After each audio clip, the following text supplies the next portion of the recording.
Ce que vous avez sous les yeux, c'est la seule page disponible sur le site internet qui nous intéresse aujourd'hui. C'est aussi ce qu'a eu sous les yeux l'utilisateur 4chan qui est tombé dessus par hasard en essayant de déterminer pourquoi ce site à l'apparence assez vide stockait autant de données sur son serveur. C'est à partir de son post, et au travers de ceux d'utilisateurs Reddit qui découvriront le mystère par la suite, qu'une chasse au trésor et surtout à des clés de compréhension va être lancée.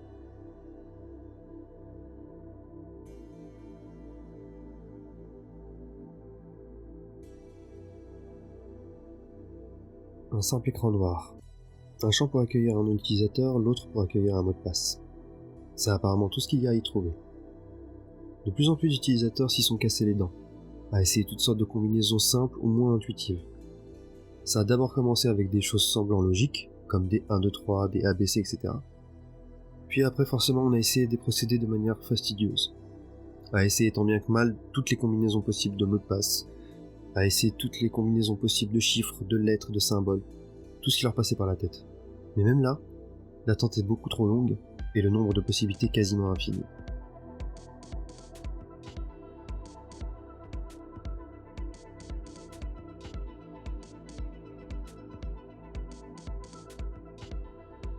Ce qui a d'abord frappé les utilisateurs, c'est la taille des fichiers présents sur le site. Des fichiers de plusieurs dizaines de gigas pour certains. Le plus lourd allant jusqu'à 39 gigas, ce qui était énorme pour l'époque de la création du site, à savoir le 14 novembre 1997. Ce qui est plutôt difficile à imaginer, c'est le temps interminable qu'auraient pris ces fichiers à être upload. Je tiens à rappeler qu'en 1997, les plus chanceux d'entre nous pouvaient espérer naviguer à une vitesse comprise entre 64 et 128 kilobits par seconde.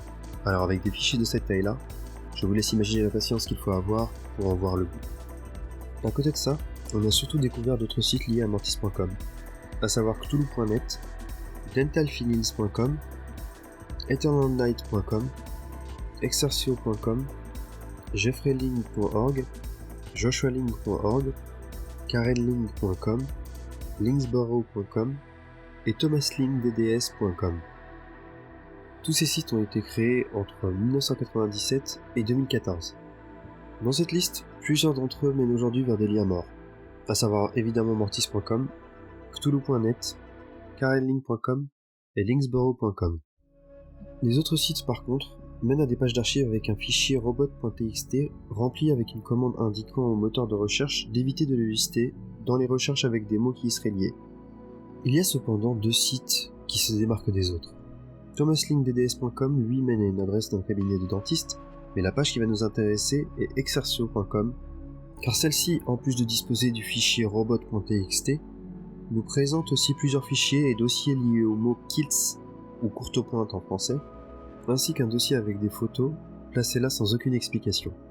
Parmi ces dossiers, on retrouvera des photos de courte pointe apparemment réalisées main, un dossier nommé Sale, rempli de photos de plusieurs objets qui y seraient apparemment à vendre, ainsi que d'un lien menant à une page contenant une espèce de portfolio, avec la photo d'une femme qui serait apparemment la créatrice de toutes ces courtes pointes. Pour ceux qui ne sauraient pas ce qu'est qu'une courte pointe, c'est une couverture piquée qui est généralement réalisée à la main.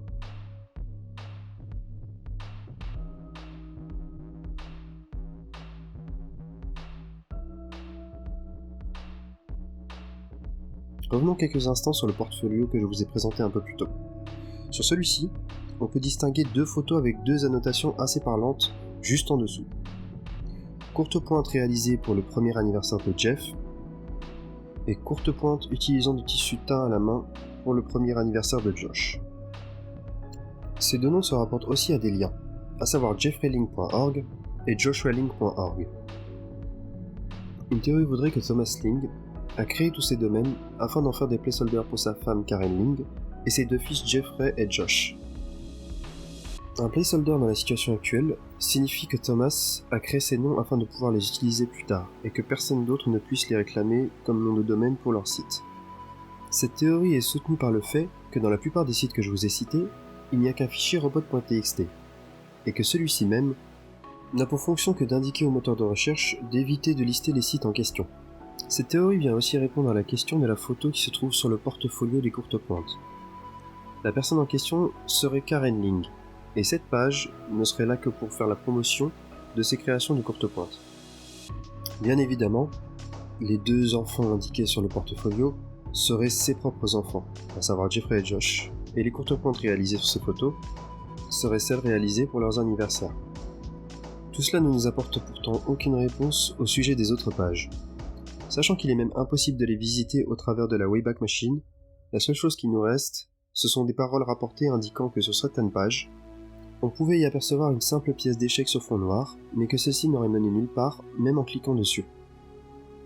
Était-ce là un indice sur la nature de ces pages ? Impossible de le déterminer actuellement. En ce qui s'agit de Thomas Ling, beaucoup ont essayé de déterminer qui il était vraiment, mais sans succès, étant donné que c'est un nom assez lambda. La seule information connue à son sujet, c'est qu'il serait un habitant de la Pennsylvanie, car Mortis.com ainsi que tous les autres sites qui y sont liés ont été enregistrés là-bas.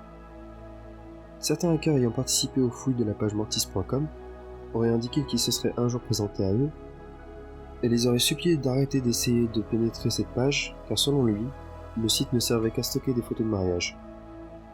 Mais dans ce cas-là, pourquoi avoir choisi le mot latin de la mort pour nommer ce site ? Et surtout, comment justifier la taille de ces fichiers ? Eh bien à ce sujet, une théorie assez crédible viendrait lever le voile sur cette partie du mystère.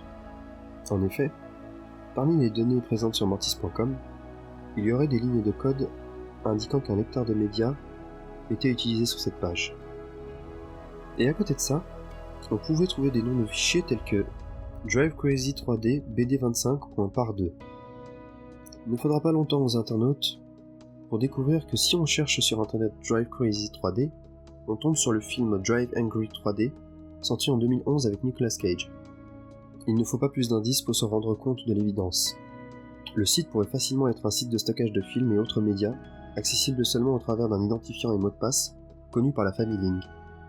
Donc si l'on résume, nous avons plusieurs sites liés les uns aux autres au travers du nom de leur créateur, à savoir Thomas Ling, un site portant sur des créations de courte pointe, un autre offrant pour seule information une page de login, des personnes indiquant que Thomas Ling les aurait contactés pour les informer que ce site n'abritait que des photos de mariage, et surtout, pas le début d'une piste pour résoudre ce mystère. Mais voilà tout le fond de la chose. Y a-t-il réellement un mystère après tout ça ? Évidemment, on pourrait croire ce que certains hackers ont indiqué, à savoir que derrière la première page de login, il y en a juste une seconde, ou alors croire que d'autres ont réellement parlé à Thomas Ling et accepté le fait que ce site n'abrite peut-être réellement que des photos et peut-être des vidéos de mariage.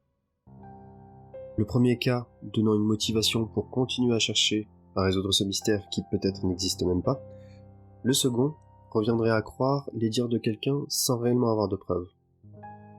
Aujourd'hui, il est très difficile d'aller plus loin, car toutes les informations à ce sujet, que ce soit les posts Reddit, le wiki ainsi que les pages originales des sites, ont disparu.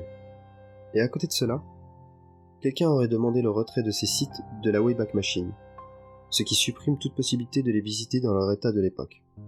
Là encore, les motivations de la personne peuvent être multiples, et le problème, c'est que nous n'en avons aucune preuve pour pouvoir poursuivre notre recherche. Alors que nous reste-t-il, à part toutes ces suppositions ? Eh bien pas grand-chose, à part notre seul jugement. Car je vous ai listé là toutes les théories que j'ai pu trouver à ce sujet. À l'heure actuelle, il n'y a plus aucun mouvement du côté des sites, sachant que la dernière modification a été effectuée en 2011 et que Mortis a disparu en 2020. Au final, on en revient toujours à la même chose, des théories. Et comme toujours, c'est à vous de choisir ce que vous décidez de croire.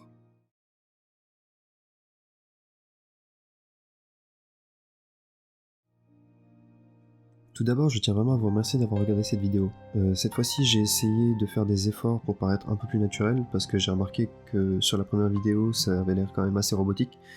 Après, je sais pas si vraiment ça se ressent ou si ça s'entend sur cette vidéo. À côté de ça, sur point de vue matériel, j'ai laissé tomber mon micro-casque de la première vidéo, et j'ai investi du coup dans un vrai micro pour faire des vidéos. D'ailleurs d'où l'écart en fait de temps entre la première vidéo et celle-ci. En ce qui s'agit des retours, j'attends toujours que vous m'indiquiez ce qui est fait correctement dans la vidéo, ce que vous avez trouvé gênant, globalement en fait tout ce qui pourrait m'aider à m'améliorer. Parce que comme pour la première vidéo, j'accepte toutes les critiques tant qu'elles restent constructives évidemment. Et puis puis voilà. Je vous remercie en tout cas pour votre attention jusqu'au bout. Salut à tous.